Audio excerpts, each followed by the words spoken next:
So the last story this week is actually a few weeks old. I actually wanted to take a minute to talk about something that recently happened in Bellator. And so I'm oddly enough, I'm much better at watching UFC events live than I am at watching Bellator events live. And I'm actually much better at getting caught up on Bellator events afterwards. Partially because they're so easy to find afterwards. I mean, Bellator, it seems like their primary means of broadcasting is actually to just put their fight cards up and all the prelims on YouTube. It's very handy. When I'm at the gym and I'm doing cardio, most of the time I'll just be sitting there watching. I'll pedal on a bike and watch some Bellator fights. And so recently, I finally got caught up on Lorgan Storley versus Michael Venom Page. And so any of you who don't follow Bellator, that fight was staged because the promotion needed a new welterweight champion. If it was the UFC, I would say welterweight champion of the world, but personally, I don't consider a Bellator championship to be a world championship. They are just too far. They are too second-rate compared to the UFC for me to consider their championships a world championship. But in any event, Bellator needed a new champion because their current welterweight champion, he's a little bit too busy to defend the championship right now, and rightly so. He's actually off defending his country from a Russian invasion. And so, yeah, defending your country is something that definitely takes priority over defending an MMA championship.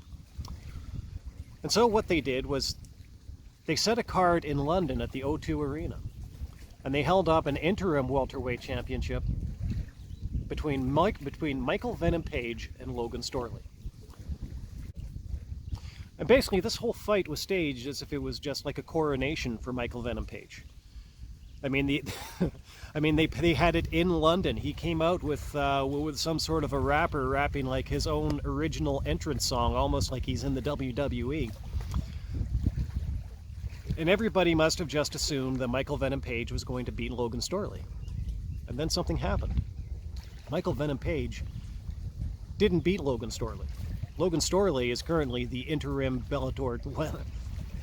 Bellator interim welterweight champion. And Bellator owner Scott Coker is apparently not happy about it. Came out afterward and said that it was a farce.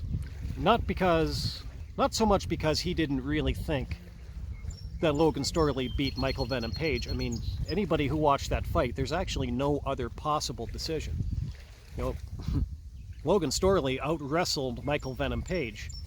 And Michael Venom Page, even though he's a great striker, obviously he's got some serious work to do in the grappling department. But in any event, Scott Coker was upset because Lorgan Storley didn't stand up and strike enough to win these fights the way that Scott Coker thinks that these fights should be won. And so then immediately after, Michael Venom Page, he comes out and he starts saying something very similar. Starts saying, oh, well, doesn't deny that he lost that fight. But once again, he kind of disputes the way that it happened. And the only thing that I can really think of to say to that is that both of these guys maybe need to go and check the rules of the sport. In one case that he's promoting, and in the other case that he's participating in, because Lorgan Storley won that fight fair and square. Maybe not in as spectacular a fashion as a lot of fans would have liked to see, but he did win that fight, and he is legitimately the Bellator welterweight champion. Now, honestly, what I don't really understand is exactly what it is that Scott Coker seems to be so surprised about. Because as much as I understand that Scott Coker has been absolutely determined over the past few years to try to make Michael Venom Page the breakout star of his promotion and the marquee star of his promotion, the simple fact of the matter is that Michael Venom Page is not everything that Bellator makes him out to be. I mean, he is dominant over most of the Bellator fighters that they have. I mean, in all honesty, I wouldn't go so far as to say that they're second rate, but I mean, there are other promotions where they just wouldn't cut the mustard right now. But once you get up into the elite of the Bellator welterweight division, Michael Venom Page is actually not as dominant as he seems. And the simple fact of the matter is that as much as Scott Coker would love to make Michael Venom Page into this huge star, this is not the first time that Michael Venom Page has ever lost a fight. As a matter of fact, even though it does show in his record that he officially beat Douglas Lima the last time that the two of them fought, anybody who watched that fight, there's no two ways about that. Michael Venom Page lost to Douglas Lima. You know, Michael Venom Page and Douglas Lima, they're not really 1-1. They shouldn't be looking at a trilogy fight somewhere down the road. Douglas Lima rightly holds 2 victories over Michael Venom Page, and he should have been the one that was fighting Lorgan Storley for that welterweight championship. And I think it's entirely likely that if that had been the fight, Douglas Lima would be the Bellator welterweight champion right now. I mean, of course, there's no guarantees of that. I don't think anybody really gave Lorgan Storley a chance against Michael Venom Page. But here you go all this time later, and how did it really happen? Well, it's because as great and spectacular a striker as MVP is, he's really he's too one-dimensional to be a champion. Now, nobody really has to like that Lorgan Storley just took Michael Venom Page down, helmed him down, and that's how he won that championship. Nobody has to like it, but it's well within the rules of MMA. And the only way that MVP was ever going to get a win out of that fight was if he somehow managed to win that fight off of his back. Not very many guys can win a fight off of their back unless they happen to be a jiu-jitsu black belt, which Michael Venom Page is not. But the simple fact of the matter is that within Bellator, right now, Michael Venom Page is not nearly the star that Bellator thinks he is, unless it was for some shady officiating, as was the case during his fight with Douglas Lima. And it wasn't even out of the question that such a thing would resurface during his fight with Lorgan Storley. Somehow, one judge, fucking idiot, actually managed to try to come out and claim that, tried to score that one in favor of Michael Venom Page. It was an absolutely absurd scoring decision out of a promotion that is quite frankly notorious for them.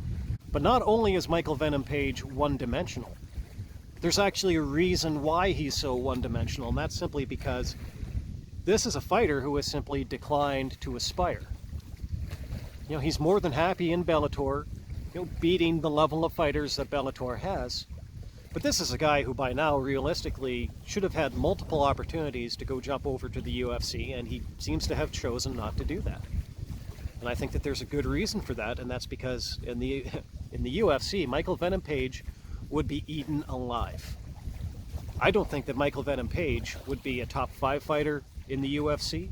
I'm not sure he would be top 10.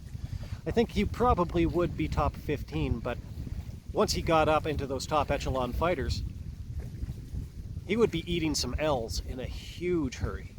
And the biggest reason for that is because this is a fighter who has simply declined to test himself, who has declined to put himself up against the best competition that the sport has to offer. And he's also conducted himself in such a way that he's almost never had to learn the lessons that his losses have actually had to teach him. He certainly didn't learn the lessons that he should have learned from his second loss to Douglas Lima, because he actually believes that he beat Douglas Lima the second time around. And now here he is all this time later, and he's in theory supposed to be the welterweight champion of Bellator. But instead of really taking account of how it was that he lost to Lorgan Storley, he's out there trying to discredit the win so that he never has to learn the lesson that he should have lost from that defeat. And so it's within that frame of mind that I kind of think to myself that not only would MVP get absolutely smoked in the UFC at this time, I'm not sure that he's ever going to be able to make that jump to the UFC. Not until he finds a way to put his ego aside and deal with his losses and learn the appropriate lessons from them.